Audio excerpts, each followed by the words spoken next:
네, 여러분 안녕하세요. 자, 오늘은 시창작론의 제2강을 강의를 하도록 하겠습니다. 자, 제2강은 언어와 착상이라는 과목이에요. 언어와 착상인데 그냥 하고 수업을 할게요. 언어와 착상이라는 과목인데요. 자, 이 언어와 착상은 말 그대로 착상이죠. 그러니까 생각을 이렇게 끌어들인다는 의미죠. 착상이라는 말은, 그렇죠? 착상이라는 게 이제 한자로 말하면 이게 이제 붙을 착자에다가 생각 상자예요. 이렇게 써요.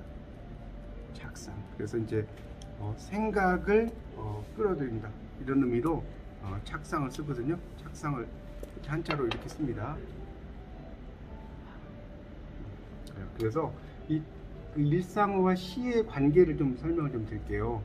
그러니까 우리가 이제 일상어와 일상어의 표현하고 그 시 언어가 좀 다르다는 걸 좀 아시는지 모르겠습니다. 이게 참 재밌어요. 이제 시를 쓰신 분들에 대해서 좀 설명을 드릴게요. 한 세 가지를 제가 예를 들어 보겠습니다. 세 가지. 자, 첫 번째는 나는 오늘도 밥을 먹는다. 이렇게 필기를 하시면 돼요. 나는 오늘도 밥을 먹는다. 만약에, 자, 이거는 이제 이건 필기 안 하셔도 되고요. 페이지로 23페이지 한번 펴보실래요? 23페이지에 밑에서 6째 줄로 올라가. 23페이지 교재. 거기에 보면 이런 말 있죠. 나는 오늘도 밥을 먹는다를 오늘도 밥이 나를 삼켰다. 그러면 나는 오늘도 밥을 먹는다는 일상어의 표현이겠죠. 이해가시죠? 그런데 오늘도 밥이 나를 삼켰다는 것은 시의 언어예요. 그 다음에 나는 너를 잊었다, 이거는 일상어라고 생각해요. 일상어. 그런데 나는 너를 까먹었는데 계속 배가 고파, 이게 시의 언어예요. 그렇죠? 그 다음에 눈물이 흐른다, 이거는 일상어죠. 눈물이 털실처럼 풀어진다, 이거는 시의 언어고. 참 재밌지 않습니까? 이렇게 이제 일상어와 시의 관계가 있는데, 이제 조금 더 부연 설명을 좀 하자면, 그 밑에 설명이 나오죠. 밑에서 셋째 줄 보세요. 23페이지에. 거기 좀 밑줄 좀 치면 좋겠습니다. 일상적으로 쓰는 언어의 용법은 도구적인 관계에 치중을 해요. 도구적인 관계. 근데 시적인 용법은 심미적인 환기를 통해 고정된 질서의 작동을 멈추게 한다. 자, 환기라는 말은 뭐냐면요. 환기란 말을 좀 알아두셔야 돼요. 불러일으킨다는 거예요. 불러일으킴. 환기의 뜻은 뭐냐면 뭔가를 불러일으키는 것을 환기한다고 하거든요. 그러니까 그 일상적으로 쓰는 언어가 아니라 심미적인, 그러니까 심미적이라는 건 미적인과 뜻이 같은 말이거든요. 미적인 환기를 통해서 고정된 질서의 작동을 멈추게 한다. 볼 수가 있겠습니다. 자, 그 정도로 이제 이해하시고 나머지 좀 읽어보시면 되겠고요. 거기 이제 24페이지를 보세요. 24페이지를 보시면 24페이지입니다. 거기에 위에서 7째 줄로 내려볼게요. 첫 번째 단락 7째 줄, 이것도 밑줄 좀 치세요. 시는 인간에 의해 제작된다는 점에서 도구와 같지만 특정 용도를 갖고 있지 않다는 점에서 자족성을 지닌 삶을 건설. 자, 자족성은 좀 한자로 써야 될 것 같아요. 스스로 자자에, 만족할 족자에, 성질할 때 성자에. 자족성. 스스로 만족한다. 영어로는 뭘까요? self satisfaction. 자, 이걸 자족성이라고 합니다. 셀프가 자신이고 satisfaction 만족이거든요. 스스로 만족한다, 자족성이에요. 이런 것들이 있다는 거죠. 표현들이 멋지지 않습니까? 그러니까 시라는 것은 어떤 특정한 용도, 그러니까 예를 들어서 이런 거죠. 특정한 용도란 말 좀 이해가 어려우실지 모르겠는데 이런 거죠. 아까도 좀 그 시에서 나왔지만 나는 오늘도 밥을 먹는다. 내가 배가 고파서 밥을 먹는 거잖아요. 아까도 설명드렸지만 이렇게 하는 것보다 오늘도 밥이 나를 삼켰다. 그러니까 내가 밥을 먹는 건 너무 뻔한 이야기잖아요. 근데 이거를 시를 쓸 때는 이렇게 쓰는 게 훨씬 더 멋있다는 거죠. 그리고 이제 24페이지에도 두 번째 단락이 나오죠. 앙드레 브루똥, 네 번째 줄, 두 번째 단락 넷째 줄 보세요. 이 브루똥의 이야기 많이 들어보셨을 건데, 뉴욕의 공원에 떠돌이인 거기 다섯째 줄에 나와요. 두 번째 단락에 맹인 거지를 만났는데 나는 맹인입니다. I am blind라는 팻말을 목에 걸고 구걸 중이었어요. 근데 행인들은 누구에게도 그에게 이제 돈을 주지 않았어요. 그런데 브루똥이 맹인의 목에 걸려있는 문구를 이렇게 바꿔놨죠. 어떻게 바꿨습니까? 봄이 머지 않았는데 나는 그 봄을 볼 수 없습니다. 마지막 줄에 있어요. 24페이지에 Spring's coming soon, but I can see. 25쪽의 첫째 줄까지 있습니다. 그러니까 참 멋있지 않습니까? 나는 맹인입니다. 이거는 그냥 너무 직설적인 표현인데 봄이 멀지 않았는데 나는 그 봄을 볼 수 없습니다. 이런 표현을 하니까 사람들의 감성을 움직인 거 아니겠습니까? 그래서 이제 이런 거기 25쪽의 둘째 줄에 밑줄 쳐보세요. 첫째 줄부터 밑줄 치세요. 일상화의 피어는 정보만 제공하는 도구 역할에 머물고 있는데 비해 부류동의 새 문구는 마음을 움직이는 정서적인 맥락을 품고 있는 것이다. 이렇게 시라는 것이 참 멋있는 겁니다. 그렇지 않습니까? 시라는 게 이렇게 멋있는 거예요. 나는 맹인입니다 이렇게 쓰는 것보다 봄은 왔지만 저는 봄을 볼 수가 없습니다. 그러니까 막 그 깡통이 막 순식간에 채워졌다는 거죠. 그런 이야기입니다. 자, 관념 너머에는 여우가 있다라고 25쪽에 나오는데요. 자, 여기서 중요한 게 여우예요. 여기서 여우는 우리가 흔히 말하는 박스의 여우가 아닙니다. 이걸 헷갈리시면 안 돼. 이때 여우는 그런 여우가 아니라, 자, 써놓으세요. 본성, 생명력, 야생성을 가리켜요. 그것을 여우라고 하는 거예요. 그 여우가 아닙니다. 이거 절대로 여우라고 생각하시면 안 돼요. 그러니까 이 관념 너머에 어떤 생명력이나 야생성이 있다, 이런 이야기거든요. 그러니까 그 시를 쓴다는 것 자체가 이런 어떤 그런 것들을 가지고 있다는 것을 설명을 하고 있습니다. 그러니까 거기 25쪽을 좀 볼게요. 25쪽을 좀 보면 설명을 드리겠습니다. 거기 이제 그 25쪽에 보면 뭐 다른 건 좀 건너뛰고요. 두 번째 단락부터 좀 보겠습니다. 25쪽에 2번에 관념 너머에 여우가 있다, 두 번째 단락입니다. 절망이란 말, 절망에서 암벽에 매달려 추락 직전까지 내몰린 자의 손톱 자국이나 바위주름에 발을 걸고 버티는 안간힘을 느낄 수 있는가, 그렇게 나오는 부분이 있을 거예요. 이제 거기에 보면 이 밑에 셋째 줄, 꽃의 빛깔과 꽃받침의 모양, 바람이 불면 저마다의 뉘앙스로 흔들리는 자세가 없는 것처럼 컵의 무게와 촉감, 손에 쥐고 있을 때의 느낌으로 안겨오는 질감이 없는 것처럼 절망은 약속된 언어적 기호일 뿐이다. 이렇게 설명을 하고 있어요. 절망이 실제로 은폐하고 있는 것이다. 자, 그래서 이제 그 예가 나옵니다. 26페이지에. 날씨.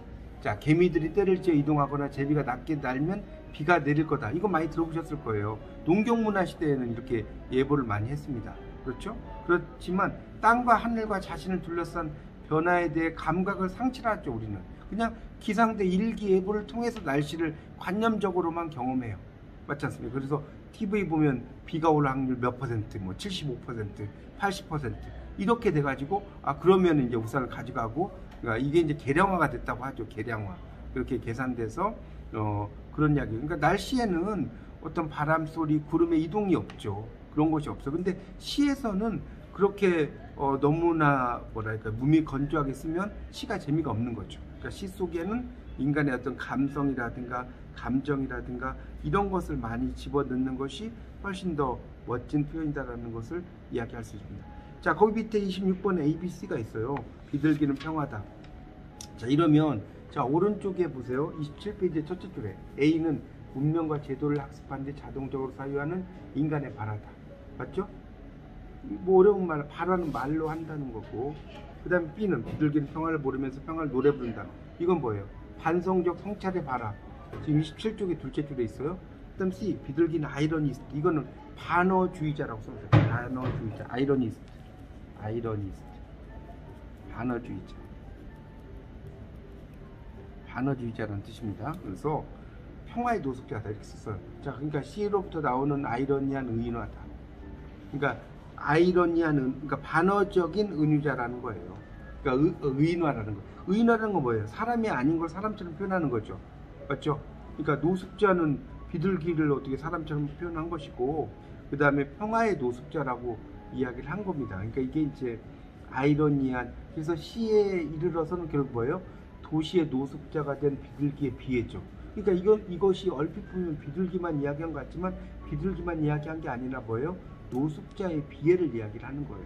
그러니까 우리가 김광균의 그 성북동 비둘기라는 시가 있어요. 거기 보면 비둘기들이 이제 자기의 그 본거지를 잃고 막 다른 곳으로 가는 그런 어떤 심정을 잘 표현한 거거든요. 그러니까 그게 이제 바로 달동네 사람들의 어떤 일상 이런 것들을 지금 써놓은 거거든요. 그렇게 보시면 되겠습니다. 그래서 이렇게 이제 자기가 표현하고자 하는 것을 이렇게 새라든가 이런 사물을 통해서 비유하는 거, 이런 것도 상당히 중요한 비유라고 볼 수가 있겠습니다. 자, 그 다음에 이제 그 28페이지 넘겨보시면 이 테디 휴지의 생각 여우라는 시가 있어요. 자, 여기서 나는 상상한다, 거기 보세요. 28페이지에 이 순간 깊은 밤에서 무언가가 살아있다. 시계의 고독 옆에 손가락이 움직이고 있는 텅 빈 페이지 앞에 그것도 나오는데, 여기에서 이제 중요한 게 여우라고 나올 거예요. 여우의 코가 닿는다 나오죠. 3년의 이행에. 이때 여우는 전부 다 뭐라고 했어요? 본능, 본성, 시를 쓰고자 하는 욕망, 이렇게 보셔야 됩니다. 결국은 이 시는 이제 여러분 쭉 읽어보시면 알겠지만, 시를 제가 거기다 좀 필기해 보실래요? 시를 여우에 비유했다. 아까 이야기했죠? 그리고 시를 여우에 비유했으니까 시에 대한 시죠. 자, 시에 대한 시를 우리가 뭐라고 할까요? 혹시 아세요? 메타시라고. 자, 메타라는 말은 MBTA인데 about의 뜻이에요. about. 뭐뭐에 대하여. 시에 대한 시를 우리가 메타시라고 하는 거예요. 그리고 시를 창작하는 과정을 또 엿볼 수가 있어. 시를 창작하는 과정. 이 시를 공부해보면 시를 창작하는 과정이다. 그렇게 이제 볼 수가 있겠고요. 그런 정도를 이해하시면 됩니다. 그래서 이제 이 테드 휴즈가 생각 여우라는 그 시 속에서 시 쓰기의 과정을 이렇게 표현했다라고 이해하시면 될 것 같습니다. 이렇게 정리를 하시면 됩니다. 뭐 쭉 내용이 이제 나오긴 하는데 그 자세한 내용은 여러분이 한번 읽어보시면 될 것 같고요. 30페이지 넘겨보세요. 30페이지. 거기 세 번째 단락을 보겠습니다. 자, 동양 미학에서는 예부터 관념의 감각적 제시를 설명 대신에 형상을 세워서 뜻을 전달한다. 입상진의 이런 말이 있을 거예요. 입상진의. 세울 입자. 그 다음에 형상상자. 그 다음에 진자는 다할 진자. 다할 진. 의는 뜻의 자예요. 형상을 세워서 뜻을 전달한다는 거죠. 다 안다. 그래서 이게 재밌는 게 이런 게요. 여기 보세요. 송나라 휘종황제가 30페이지에 지금 그 세 번째 단락의 둘째 줄입니다. 어느 날 화공들에게 답하기거 마제양 이렇게 이야기를 했어요. 자, 한자를 좀 볼게요. 답은 밟을 답자예요. 밟을 답. 밟을 답. 그 다음에 화는 이게 될 화자도 되지만 꽃화자, 여기서는 꽃화자와 같은 말입니다. 꽃화자 이렇게 쓰는 꽃화자 아시죠? 이거 같은 거예요. 이 화자가. 그러니까 꽃을 밟아서 귀거 돌아간다는 거죠. 돌아갈기 갈 것자 마제향이에요. 마제향할 때 이 제자는 말맞자, 제가 말발굽 제자예요. 말발굽 제. 향기향자. 그러니까 꽃 밟으며 돌아가니 말발굽에 향기 나네. 이런 뜻이에요. 그리고 이제 짓궂게 그림을 그려보라고 그랬어요. 그러니까 어떻게 시각으로 후각을 환기할 수 있겠습니까? 대부분의 학원들은 꽃을 밟는 말발굽을 그렸어요. 근데 단 한 사람만이 화면 끝에 말발굽을 쫓는 나비를 그렸다고 합니다. 그래서 그에게 두둑한 상을 내렸다고 하죠. 이런 것이 이제 간접적인 제시가 시에서의 이미지다. 멋있지 않습니까? 그러니까 그게 말발굽을 그리라는 게 아니라 그 말발굽을 쫓는 나비를 그리면 나비는 향기를 따라서 움직이지 않습니까? 그런 것들이 이렇게 표시가 돼 있다는 거죠. 이런 것들이 이제 시에서의 이미지다. 이런 이야기로 보시면 될 것 같습니다. 31쪽을 보세요. 거기 에피파니라는 말이 있어요. 좀 어려운 말인데 이 에피파니라고 하는 것은 31쪽입니다. 자, 에피파니. 그러니까 에피파니라는 것은 시 속에서 이제 자기가 하고자 하는 말들을 이렇게 이제 이야기하는 거죠. 그러니까 시라고 하는 것은 뭐랄까요? 그 현실의 구속이라든가 시라는 것은 현실의 구속과 지배 질서에 대한 항의와 탈주라고 이야기를 할 수가 있어요. 그러니까 시라는 것은 이제 현실의 구속, 그 다음에 어떤 지배 질서 이런 것을 벗어나려고 하는 것, 이게 상당히 중요한 시의 특징이라고 볼 수가 있습니다. 그래서 여기 지금 31쪽에 그 31쪽에 보세요. 두 번째 단락에 이제 보면 이제 귀라는 시에서 이제 이렇게 나온다는 거예요. 내 귀는 소라, 바다를 늘 그리워한다. 이연의 두 번째 단락에 둘째 줄에 있어요. 이게 이제 장콕도의 시라는 겁니다. 내 귀는 소라. 그러니까 내 귀는 소라 하면 은유법이죠. 그리고 바다를 그리워한다.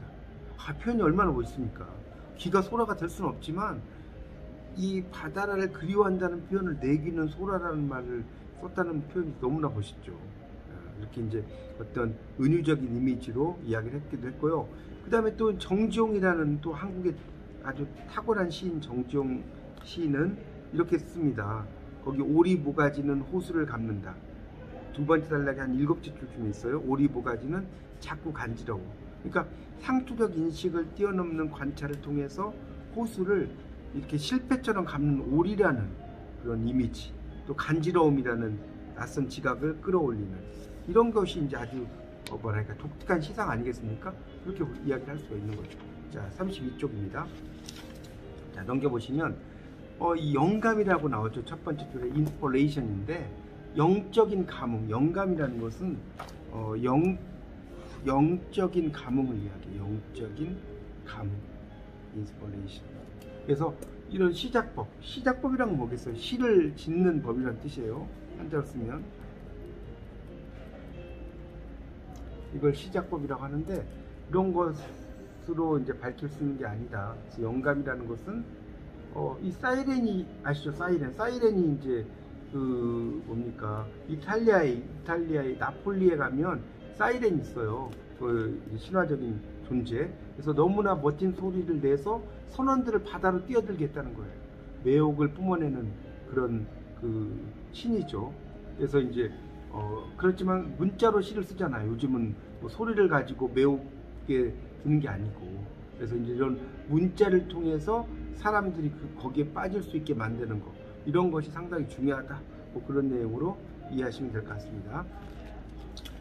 자, 그 다음에 이제 그 32페이지에 나오는 32페이지에 이제 조이스 캐럴 오치에 대한 얘기가 나오는데, 제임스 조이스를 습작하는 과정에서 70개의 에피파니를 기록했다. 제임스 조이스는 의식의 흐름의 수법을 쓴 대표적인 아일랜드 출신의 작가예요. 제임스 조이스. 율리시즈 같은 작품을 쓴 대표적인 작가죠. 그래서 그런 그것을 가지고 이제 그러니까 에피판이라는 것은 시를 쓰고 나서 시에 대해서 아주 짧게 설명을 하거나 이런 걸 에피판이라고 이야기를 합니다. 자, 33페이지 넷째 줄 볼까요? D.H. 로렌스. 이 D.H. 로렌스는 그 한 작품당 많은 초고쓰기를 게을리지 않았고요. 특히 이제 무지개, 레인보우를 쓸 때는 1000페이지를 폐기해버렸다고 합니다. 대단하죠. 이 유명한 D.H. 로렌스 같은 사람이 그렇게 이제 엄청나게 이제 뭐랄까요, 폐기할 정도면 우리가 볼 때는 그냥 한 손에 이렇게 쓸 것 같지만 절대 그렇지 않았다는 거예요. 그러니까 이백 같은 사람도 우리가 볼 때는 엄청나게 막 뭐 술만 마시면 시가 막 줄줄 나온다고 생각을 하지만 그 200도 엄청나게 시를 쓸 때 고민을 많이 했겠죠. 그런 거라고 볼 수가 있겠습니다. 그러니까 우리가 생각하는 거와 실제는 다르다. 그렇죠? 우리가